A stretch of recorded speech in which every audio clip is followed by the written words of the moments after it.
நண்பர்கள் அனைவருக்கும் வணக்கம். நம்ம சேனலில் அனைவரும் பயன்பெறும் வகையில் பல பயனுள்ள தகவல் இப்படி பண்ணுறோம்.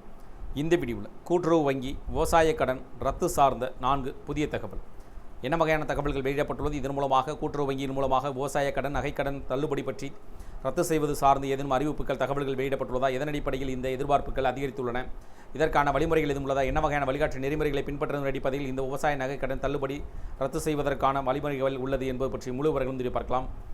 வீடியோக்குள்ளே போகிறதுக்கு முன்னாடி நம்ம சேனலை சப்ஸ்கிரைப் பண்ணுவாங்க, சப்ஸ்கிரைப் பண்ணுங்க, பக்கத்தில் இருக்குது பெல் பட்டனையும் ப்ரெஸ் பண்ணுங்கள். அப்போ தான் நம்ம அடுத்தபடி கூட எல்லா டைரெக்டாக கிடைக்கும். தமிழ்நாட்டில் சட்டப்பேரவை நெருங்கும் நேரத்தில் தமிழ்நாட்டில் ஆளும் கட்சியான திமுக அரசு தங்களது இடைக்கால பட்ஜெட்டில் நகைக்கடன் விவசாய கடன் தள்ளுபடி பற்றிய அறிவிப்புகள் வெளியிடக்கூடும் என எதிர்பார்க்கப்பட்ட நிலையில் அது சார்ந்த அறிவிப்புகள் இடம்பெறவில்லை.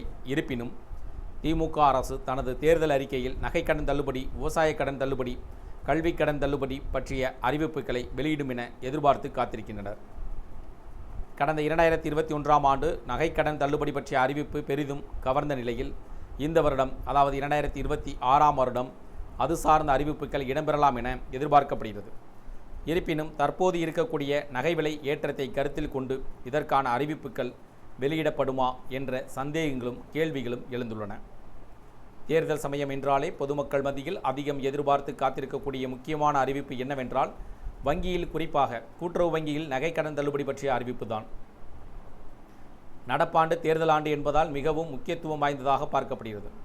தமிழகத்தை ஆளும் திமுக அரசு தங்கள் ஆட்சியை தக்க வைத்துக் கொள்ள வேண்டும் என்பதில் தீவிரம் காட்டி வருகின்றன. குறிப்பாக தேர்தல் வாக்குறுதிகள் தயாரிப்பில் அதிக கவனம் செலுத்தி கொண்டிருக்கின்றனர். இதற்கு முன்னோட்டமாக மகளிர் உரிமைத் தொகை 1000 ரூபாயிலிருந்து 2000 ரூபாயாக உயர்த்தி வழங்கப்படும் என்றும் அறிவித்ததுடன் அதிரடியாக 5000 ரூபாய் தொகுப்பை ஒரே நாளில் பெண் பயனாளிகளின் வங்கிக் கணக்கில் விடுவித்த தமிழக முதலமைச்சர் மு.க. ஸ்டாலின் ஆச்சரியப்படுத்தினார். சில நாட்களுக்கு முன்பு அதிமுக பொதுச் செயலாளர் எடப்பாடி பழனிசாமி 2ஆம் கட்ட தேர்தல் வாக்குறுதியை வெளியிட்டிருந்தார். 2021ஆம் சட்டப்பேரவைத் தேர்தலை முன்னிட்டு திமுக வெளியிட்ட தேர்தல் வாக்குறுதியின் பிரதானமான ஒன்றாக கூட்டுறவு வங்கியில் 5 சவரன் வரை பெறப்பட்ட நகைக்கடன் தள்ளுபடி செய்யப்படும் என மு.க. ஸ்டாலின் அறிவித்திருந்தார். அதைத் தொடர்ந்து 2026ஆம் ஆண்டும் அதற்கான அறிவிப்பு வெளியிடக்கூடும் என பெரும் எதிர்பார்ப்பு எழுந்துள்ளது.